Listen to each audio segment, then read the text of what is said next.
one of the things I like about Joe is his experiential attitude, coupled with a great desire to reach people that are beyond the current reach of your church.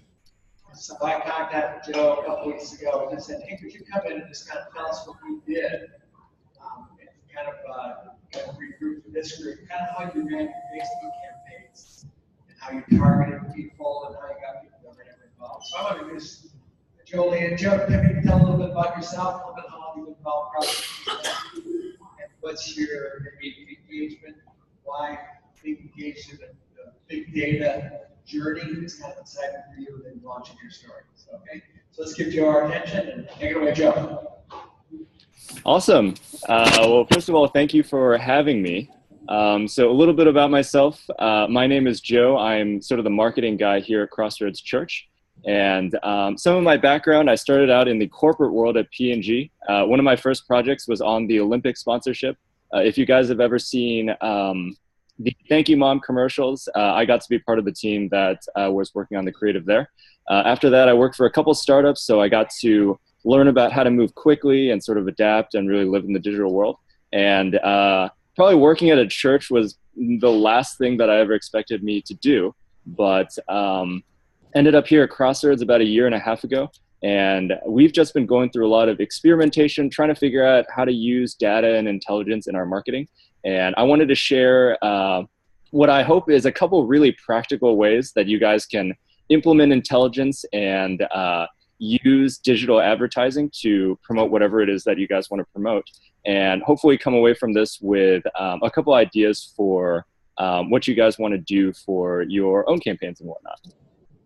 So I'm going to go ahead and launch into it.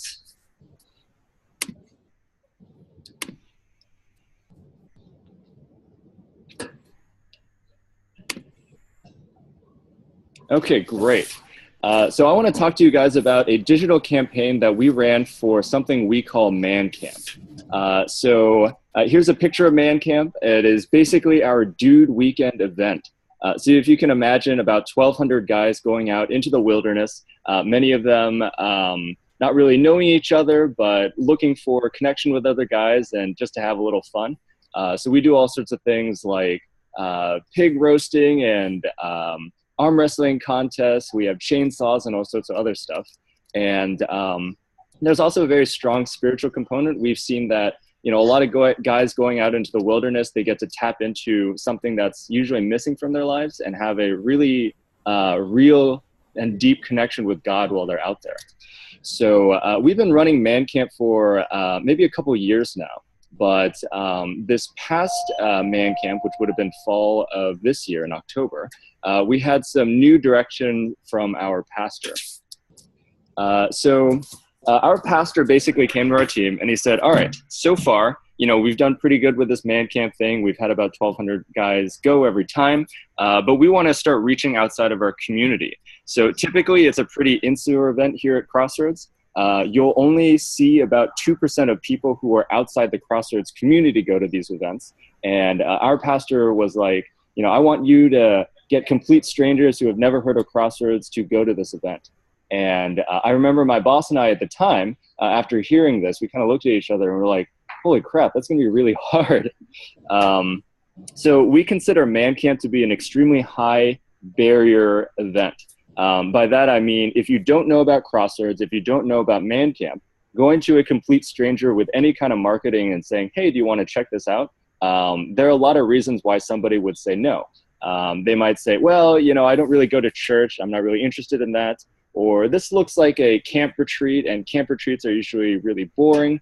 They might say things like, well, it's too far away for me. You know, I live somewhere out in Arizona, and flying all the way to Cincinnati, Ohio for a weekend to engage with guys that I don't know about, that just doesn't sound like something for me. So we did know that we had a lot of barriers that we would need to work past. And we were also trying to get people out of the Cincinnati area as well. So this is about as much of a cold call marketing campaign as you can possibly imagine. And I think we were able to learn a couple of techniques to kind of get past some of the barriers that I had just mentioned. So today, I want to share 4 different techniques that we used in our marketing to get people to come to this event. And each of these can be taken individually, You don't necessarily have to do all 4 of them. It would be great if you were able to, but individually, these techniques should be able to help you in different areas. And even though we're talking about a promotion of an event, I believe that you could use this for, just general marketing for your church. You could use it for selling a product if you have a product or a book or anything else like that. And I'd like to believe that most of these techniques are individually fairly technically easy. I know that a lot of times whenever I watch a webinar about some new marketing technique or I go to a conference, usually they stay like at this really, really high level of all of these things that would be awesome if we had the capabilities to do. All of these things were basically able to be done either in the Facebook Ads Manager or Google AdWords. Both are tools that you can set up really, really simply. And with a little bit of practice, you can figure out how to make some of these things happen. So the 4 things I want to talk to you guys about are, number 1, how to narrow down your creative and figure out what is going to work best with your audience before you spend a whole bunch of money. Number 2, I want to talk about ad segmentation. So when you are building a campaign, it is much more beneficial to run multiple different types of ads and content than just one. And I'll talk about some of the ways that you can really win there. Next, I'll talk to you about conversion tracking. So the big, great question that always comes up in marketing is, if I spend $1,000, what do I actually get out of that? And I've seen this in the corporate world where people will spend literally millions of dollars on a campaign and have no real clear metrics for what that got them. So conversion tracking is one way where you can see your dollars really go to work and figuring out what you're getting from a return from investment standpoint. The last thing I'll talk about is remarketing. So anytime that you're able to talk with your audience multiple times, how you build that relationship over time and finally get them to purchase something, even if it's not just right away, maybe you can get them later down the line, a couple weeks later. So the first thing I want to talk about is creative iteration. So when we began the marketing campaign for Man Camp, we had actually never done marketing for Man Camp before. We had just talked about it from stage at our church. We had relied on our community to kind of tell each other about it and invite their friends to go. So the first question that we had when we began this campaign was, what kind of ads do we actually need to run? There are a lot of different creative angles that we could have gone to market this campaign. So for example, we could have talked about how fun Man Camp is. So we focus on, the chainsaws and hanging out with dudes and drinking beers and stuff. Or we could go for maybe a slightly more aspirational approach. That might involve talking about getting past some of your fears or becoming a better man, that kind of thing. So, we knew that we were going to spend somewhere in the ballpark of like $20,000 on this campaign. And before we even began, we wanted to make sure that if we were going to spend all of this money, it better be against creative that is really powerful and speaks to people. So the easiest thing that we could think of then, we could do things like focus groups and interviews with guys, but we knew we didn't have time for that. So we said, okay, let's just make a couple of different creative ads and let's run them at the same time under the exact same conditions and see which ones perform better. So the first phase of our marketing campaign was actually through Google AdWords. We created these are just 2 examples, but we created about 5 different examples of different taglines and different images, and we ran them as display ads. So display ads, of course, being whenever you're on a website, sometimes in the sidebar, there'll be a little banner there or a little image, and people can click on them to get more information. We ran this for maybe about a week for about $500, and we were able to see what are the different types of creative that people like the most. So we ran these on websites that had to do with camping or outdoor activities, Christian blogs, that kind of thing. So if you look at the 2 images here, on the left, the orange one, that's an image ad that we thought would do the best. We were like, well, we want to do something that kind of is aspirational, kind of has some mystique about it. I don't know if you can see on the screen, but it says, bring your vices, fears, and baggage. So we thought, yeah, like maybe guys are harboring some sort of, insecurity in their lives and they want to be a man and that kind of stuff. On the right-hand side, you can see our other tagline, which was Beer, Camping, Jesus, Man Camp. And by running this test, we were able to see that the image to the right, or the tagline to the right, guys responded to that about 4 times more than they did with the one on the left. We've done this kind of creative iteration testing a lot of times for some of our other things that we have at Crossroads, and we're always very surprised at the things that we learn, and the assumptions that we find out are super wrong. So if you can imagine, if we didn't do any of this iterative testing, we would have ran our campaign at 1/4 the effectiveness than if we did test before. So, you know, if you guys are thinking about maybe different taglines that you want for your church, or you're hoping to figure out about, you know, what are the kind of images and the imagery and design that you want to use for your various promotions and campaigns, this is a super cheap way that you can do that. We set up this campaign in basically like an hour or so after we built the creative. So now that we knew the creative and some of the taglines that we wanted to go for, the next thing we did was ad segmentation. So this time we are in Facebook ads, and Facebook has the benefit of giving you a lot of information about the types of people you can reach. So I could tell Facebook, you know, hey, Facebook, I want to only serve my promotions or my ads to males who are between 18 to 25-year-olds within a 300-mile radius. I want them to be married, and I also want them to have some sort of maybe Christian-related thing on their profile. So we actually built something like 15, I think it was like 17 different segments, each of those segments having different demographic information. So some of them were guys who are currently in church based on their profile. Some of them were guys who were not in church. Some of them were guys who had, you know, camping interests listed on their profile. Some of them were not. And now that we had all of those different kind of avenues of approach, we started to build different ads and content that was very specifically geared towards those specific segments. So here, the image example you can see is a blog post that we wrote, which was Man Camp. Why camping? Why do we have to have a men's retreat outdoors, and why is it important to, you know, pitch a tent and do everything outside? So we ran that blog post specific to people who didn't have any kind of outdoor activity on their profile. And we wrote tons and tons of these articles and tons of videos. We had videos about if they currently go to another church, how going to Man Camp isn't cheating on their church. For people who didn't have any religious interest on their profile, we would write articles and content about how Man Camp isn't super churchy and you can still have a good time, even though we are going to talk about God and Jesus and that kind of stuff. We found that this was extremely powerful.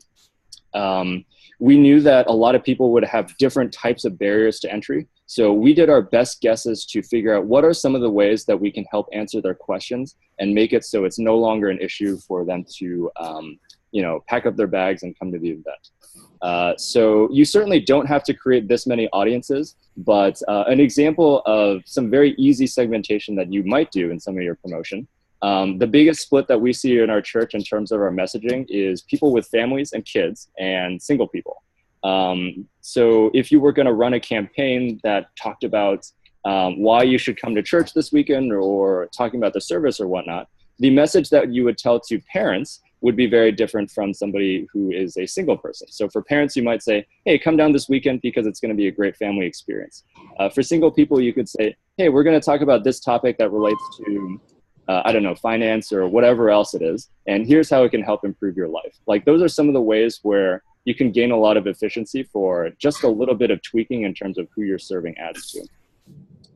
The third thing is conversion tracking. So Facebook, whenever you run an ad, they give you an option to take a little piece of code from their website and put it onto your website. And those two systems will talk to each other. So anytime you run ads with Facebook, you can get information about if people are clicking on your ads, how often are they clicking, and most importantly, you can also put it on your storefront or your conversion page to say, this many people who saw the ad also signed up to go to the trip. So you can kind of distinguish between people who are just signing up and people who are signing up because of your marketing. And this was really huge for us. We knew that there was a target dollar number that we were willing to spend to get somebody to go to Man Camp. And once we were able to basically build this equation of if we spend X number of dollars, then we can get Y number of people to sign up, it became really easy for us to scale our budget to say, well, we want about this many people to sign up, so we can spend about this much, because we actually know how much it costs to get somebody to sign up. So other types of equations and things that we're building at Crossroads might be, if we spend, can we pay $5 to get somebody to come to a service? Like if we knew for 100% certainty that it cost about $5, how much would we spend? Or if we want, X number of people to sign up for the marriage class, are we willing to spend Y number of dollars to get them to sign up based on other information that we built earlier? So that's been a huge win for us, and I think it answered a lot of questions around how are we spending our money and are we doing it in an efficient way? So the last thing I'll talk about is remarketing. So similar to being able to track people, Facebook, if you install the Pixel, will keep track of anybody who has gone to your website who clicked on your ads and kind of checked out your site but did not buy anything or did not convert on the page. You can go back and begin to market specifically just to those people. So this is really important because you don't want to be spending money on marketing towards people who have already bought your product and they're already interested in what you guys have to offer. This allows you to continue to reach out to those people who said, this might be interesting, but maybe it's not for me.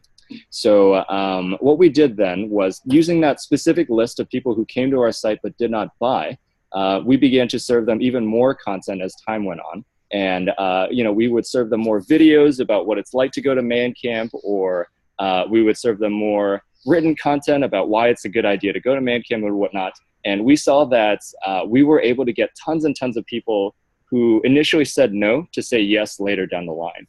Another thing that we found, and just a little tip for signups and whatnot, we sold about 70% of all of our tickets in the last 5 days. We know that people like to procrastinate. We'll give them a ton of time to do something and they'll wait until the very end to do it. So what we did for that remarketing list then was we would serve them countdown images on Facebook. So the image would say something like 5 more days to sign up for Man Camp, or 3 more days, or last day. And, it was a great reminder to make sure that nobody got lost in the cracks and follow up with them to have them buy in the end. And we were able to see a ton of success from that. So just a couple of results. We ended up with 1,600 signups, which was a record high for us.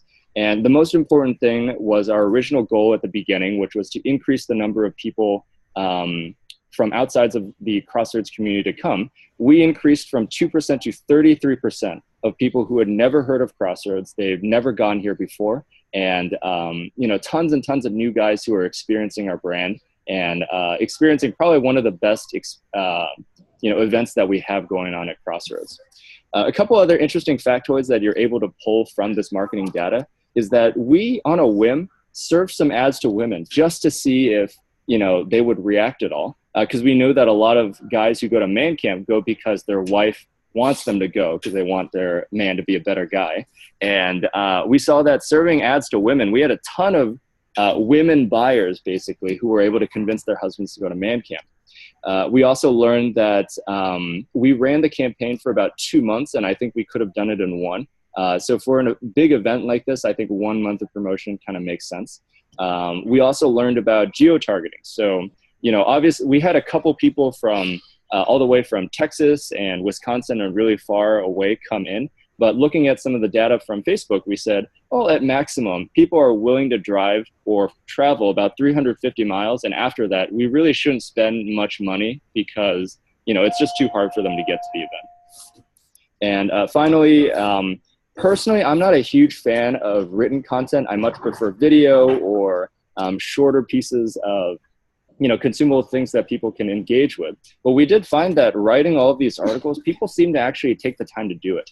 So I think that's all the time that Eric had mentioned I have. But if we do have a moment, I'm open to any questions you guys have or any more clarifications that I can answer for you guys. What are you talking about, John? Like, 30 minutes, you've only gone 23 minutes.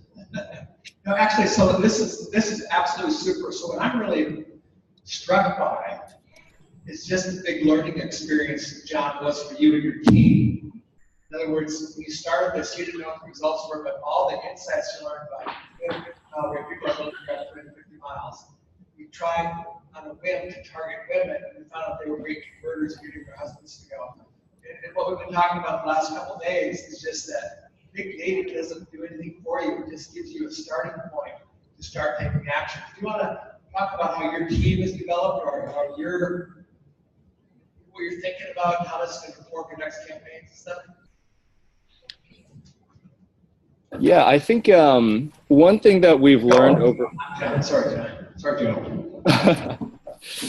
One thing that we've learned over time, and I think probably one of the guys had mentioned it already, but the idea of iteration is just really, really important. When we started doing some of this marketing, I had a background in digital marketing, but I had no idea how to market a church. It's a totally different animal than, selling somebody toothpaste or whatnot. And one thing that was really important for us was we would say, all right, we don't know what we don't know until we try it. So we would run a campaign and see if it would work. We would run different types of targeting to see if it would work. And that sort of formed the cornerstone of our expertise at this point in the game, where we now have a huge historical amount of data, just because we've tried to learn at least one or two things from every campaign that we've run. In regards to sort of our team and our structure, I do most of the ad buying and sort of the management of the different channels, but we are working closely with our IT team, since a lot of the information that we're able to capture from a marketing standpoint, they can access or do really interesting things in terms of breaking down the data for us. And kind of on the opposite side, sometimes we'll be like, hey, can you give us information about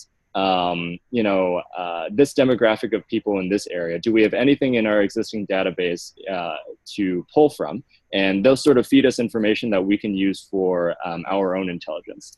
So it is kind of like a back and forth, but I do think that with a fairly lean team, that being myself, a couple of producers, as well as creatives who help us build the ads, and the IT team that we work with specifically, who's on data management, we've been able to basically run campaigns that are 3 or 4 times more effective than when we started about a year and a half ago. And we're only looking to sort of maximize those numbers in the future. So kind of long story short, I think that iteration is really the key. And we've very slowly kind of turn leadership around in terms of how they think about our marketing and how we can use data to enhance it. Questions for Joe? Yeah. Talk about conversion costs.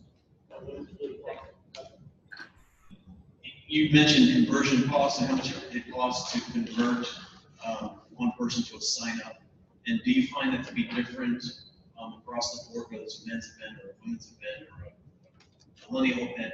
Is it just a wide spectrum of costs that you've identified?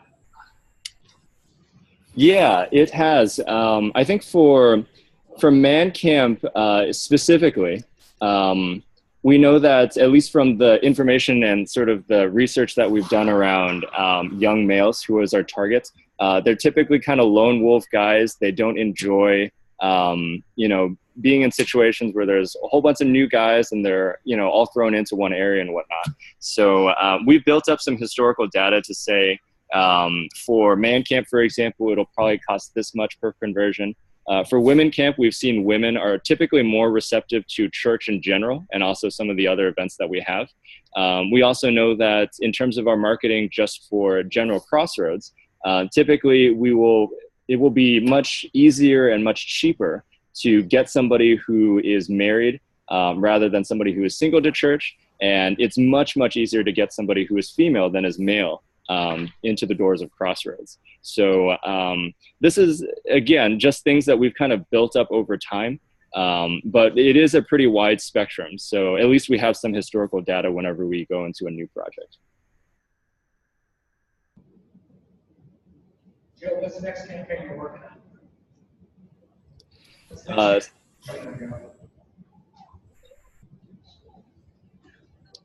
Is there another campaign you're working on?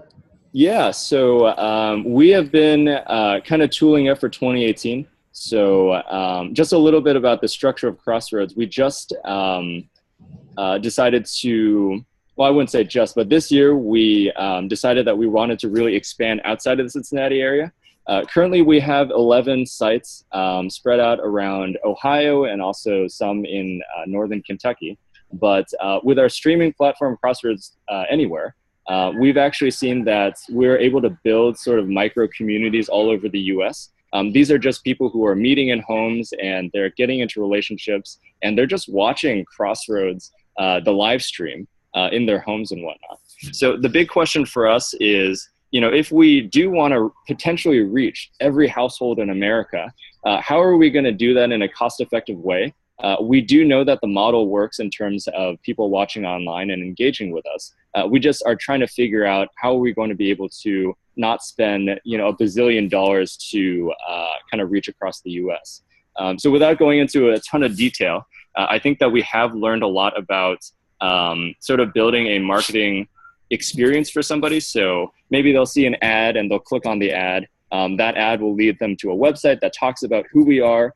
It'll have a couple short videos introducing why they might be interested, kind of preview some of the things that we have available, and kind of lead them down this experience path where, we're not quote unquote, asking them to marry us at the first date. We're kind of saying, okay, well, we're going to show you a couple of short things about Crossroads. You can take it or leave it.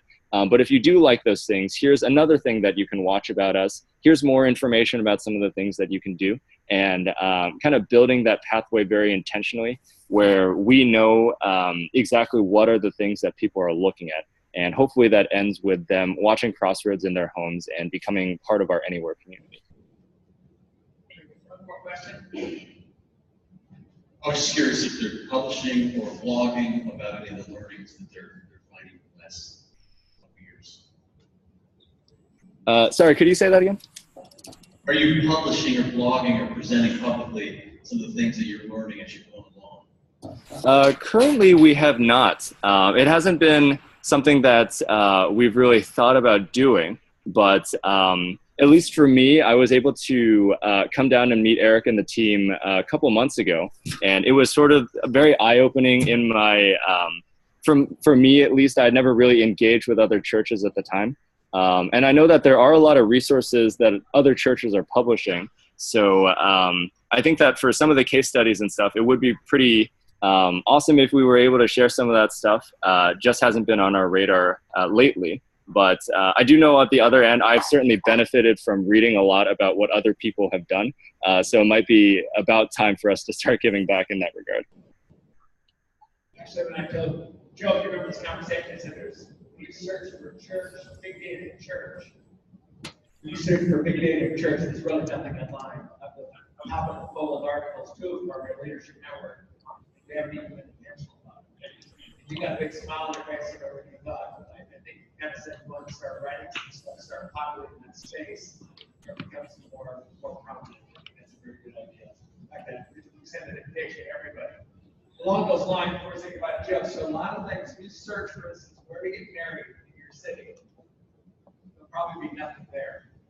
Best wedding venues, probably venues there.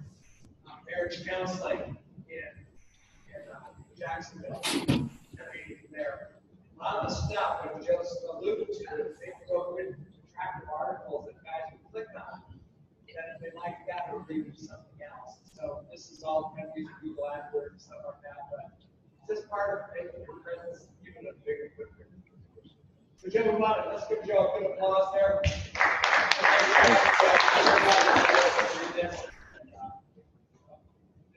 Everything you said there was Jeffy saying, man, I need more time with Joe, because I think you're on a great track.